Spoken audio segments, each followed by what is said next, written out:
What's wrong, people? I'm so sleepy. Welcome to my series, Starting the Journey to Stop Self-Hatred. This is my 14th day of encouraging people to stop hating themselves. Have you ever wondered what if pain actually has a purpose in our lives? What if it meant to teach us or guide us? You probably remember that God never gives us more than we can handle. If you truly believe that and know this, God doesn't want to torture us. He would never do that. Pain is not always about what happens to us. It's about how we perceive and respond to it.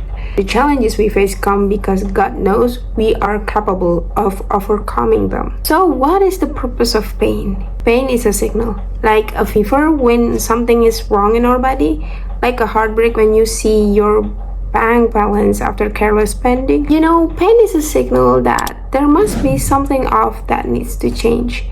It calls for awareness that leads to growth, requiring strength and resilience. Pain also clarifies what truly matters. Like COVID, we realize how much we need our health.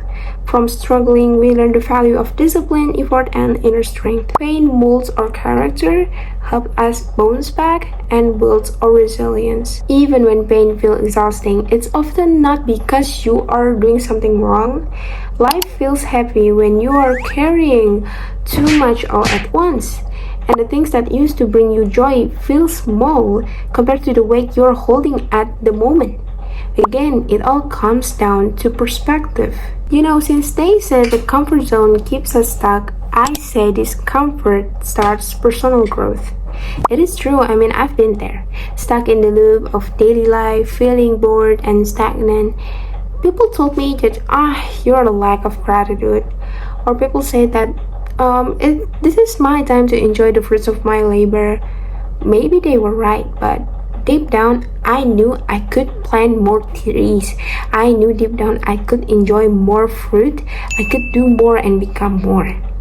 And honestly, I felt guilty about not living up to my own potential because I was afraid of the risks that come with growth. We often use the comfort zone as an excuse to stay safe.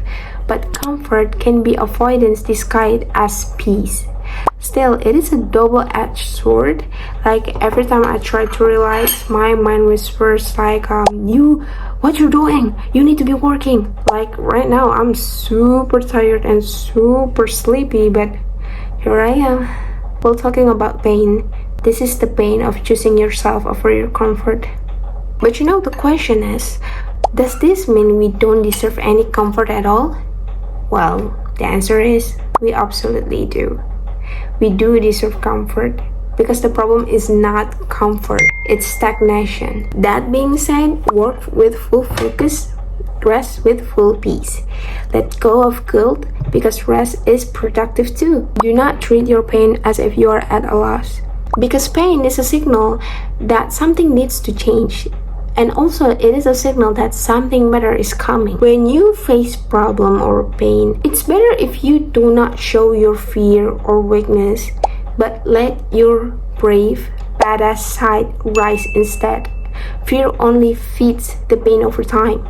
So don't make what you've already endured even heavier. Face it scared until you make it brave.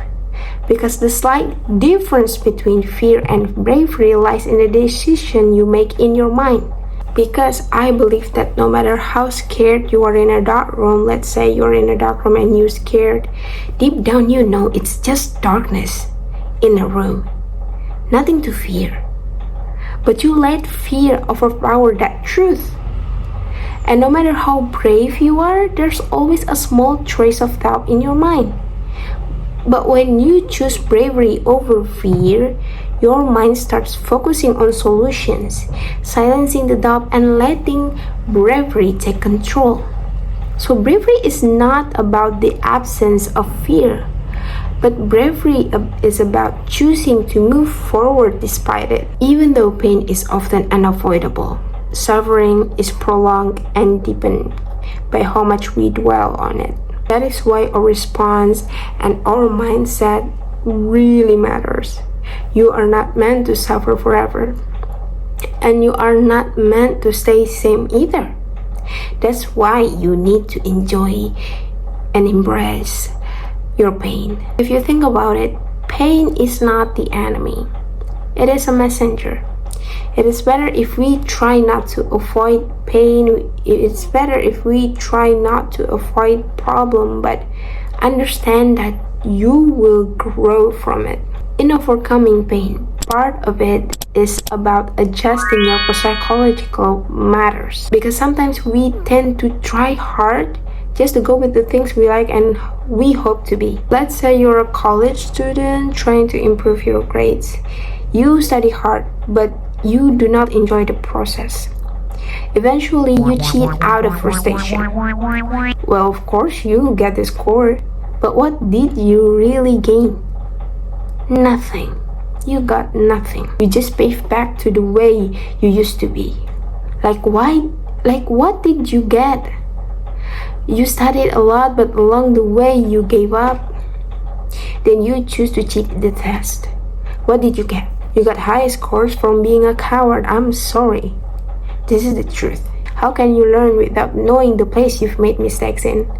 How can you grow up? How can you level up yourself if you're just stuck in your old lame habits? You know, there's nothing easy in this earth. There's nothing instantly happen in this life. There is a pain in becoming a good person. There is a pain in becoming an honest person. There is a pain in pursuing dreams. There is a pain in pursuing the things we want. But there's also a pain in not becoming a good person. There's also a pain in being a liar. There's also a pain in giving up your dreams. There's also a pain in being afraid to work for the things you want.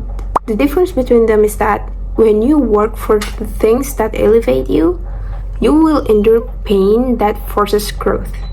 But when you choose not to willingly endure the pain, you will endure the pain of failure and regret. In everything we work toward, there's risk, there's pain along the way. But, just because something is hard doesn't mean it is wrong. Growth hurts, but not growing? That can even hurt even more over time. Come to think of it, that is why we pursue it in the first place, right? It's funny. If the result was something we could get while chilling and lazy, it never really tested or grow us, we wouldn't even bother, right? We wouldn't even go for it, right? And if you ask me, what is the good side of pain from self-hatred? It is that a signal. It is a signal and an emotional alarm that something within you is wounded and needs healing. That something in you needs to be fed with iman, knowledge, strong mentality, and compassion. The pain means you want to be better. The pain means want to feel love and wish you could feel at peace with yourself. This desire is the seed of your beginning transformation. Hitting emotional rock bottom from self-hate often becomes the turning point and the motivation to rise. I know this is a sound cliche, cringe, or everything you name it, but your pain can turn into your power once you've overcome it. Because the pain of hatred teaches you the contrast, how to understand others, how to be kind-hearted person, how to become loving souls. Because we know what it feels like to be at war with ourselves. In fact, if you can sit with it and understand it instead of avoiding it, the pain can guide you toward becoming someone more whole than ever before. So if you ask me that question, I have a lot to say about the good side of pain. There's a lot of it. We tend to scare the pain itself, but we do not perceive it as something challenging, as a challenge in life, as a turning point in life. Anyway, that is all for episode 14. What do you guys think? Leave your comments below. Thank you so much for watching this video, especially if you made it this far. And let me remind you, I am so proud of you for today and always. I'm so proud of you. And let's meet again in the next video, inshallah. Assalamualaikum.